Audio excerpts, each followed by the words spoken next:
ಇಂಡಿಯಾದಲ್ಲಿ ನಮ್ಮ ಮುಸ್ಲಿಂ ಬಾಂಧವರು ಈ ಹಬ್ಬ ತುಂಬ ಅಚ್ಚುಕಟ್ಟಾಗಿ ಆಚರಣೆ ಮಾಡ್ಕೊಂಡು ಬರ್ತಾ ಇದ್ದಾರೆ ಸಾವಿರ ವರ್ಷಗಳ ಹಿಂದೆನೂ.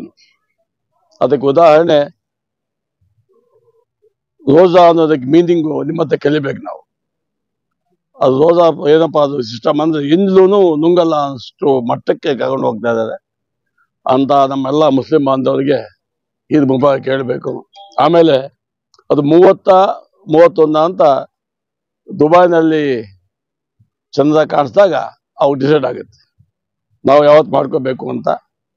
ಆ ಹಬ್ಬದ ಪ್ರಯುಕ್ತ ನಮ್ಮ ಎಲ್ಲ ಕಾಂಗ್ರೆಸ್ ನಾಯಕರು ಇನ್ಕ್ಲೂಡಿಂಗ್ ನಮ್ಮ ಅಮಾನ್ ಬ್ಲಾಕ್ ಪ್ರೆಸಿಡೆಂಟು ನಮ್ಮ ಕ್ಯಾಂಡಿಡೇಟು ಆದಿನಾರಾಯಣ ನಿಮ್ಮ ಹುಡುಗ ಇನ್ನೊಬ್ಬ ಹುಡುಗ ರಾಜೇಂದ್ರ ಗೌಡ, ಎಲ್ಲ ಫ್ಯಾಮಿಲಿ ಮೆಂಬರ್ಸ್ ಎಲ್ಲ ನಾವೆಲ್ಲ ಅದಂಗೆ ರೂಢಾಗಿ ಹೋಗಿದೆ ನಮ್ಮ ಫ್ಯಾಮಿಲಿ ಅಂತ.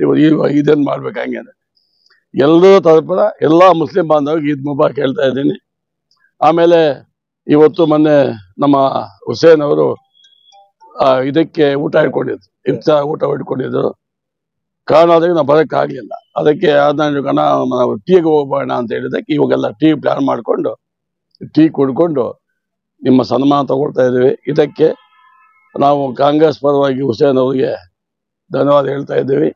ಅಟ್ ದ ಸೇಮ್ ಟೈಮ್ ಏನಿದೆ ನಮ್ಮ ಈ ಬೈಂಡಿಂಗ್ ರಿಲೇಶನ್ಶಿಪ್ ಹಿಂಗೆ ಬೆಳೆಸ್ಕೊಂಡು ಹೋಗೋಣ ಅಂತ ನಾನು ಹೇಳ್ತಾ ಇದ್ದೀನಿ. ಎಲ್ಲರಿಗೂ ನಮಸ್ಕಾರ. ನಮ್ಮ ಎಲ್ಲ ಮುಸ್ಲಿಂ ಬಾಂಧವರಿಗೆ ರಂಜಾನ್ ಹಬ್ಬದ ಶುಭಾಶಯಗಳು. ಸುಮಾರು 1 ತಿಂಗಳಿಂದ ಉಪವಾಸ ಇದ್ದಾರೆ. ಇನ್ನ 2 ದಿವಸ ಅಲ್ವಾ, ಇನ್ನು 5 ಡೇಸ್ ಇದೆ. ಈ ಹಬ್ಬ ಒಂದು ಮುಸ್ಲಿಂ ಬಾಂಧವರಿಗೆಲ್ಲ ಪವಿತ್ರವಾದ ಹಬ್ಬ. ಈ ಹಬ್ಬವನ್ನು ಮುಸ್ಲಿಂ ಬಾಂಧವರು ಅಲ್ಲದೆ ನಮ್ಮ ಹಿಂದೂಗಳು ಸಹ ಅವ್ರ ಜೊತೆಯಲ್ಲಿ ಆಚರಣೆ ಮಾಡ್ತೀವಿ. ಇಫ್ತಾರ್ ಕೂಟಕ್ಕೆ ನಮ್ಮ ಕನ್ನಡ ರಕ್ಷಣಾ ವೇದಿಕೆಯ ಅಧ್ಯಕ್ಷರಾದಂಥ ಹುಸೇನ್ ಅವರು ಕರೆದಿದ್ರು. ಬಟ್ ಊಟಕ್ಕೆ ನಾವು ಬರೋಕ್ಕಾಗಲಿಲ್ಲ.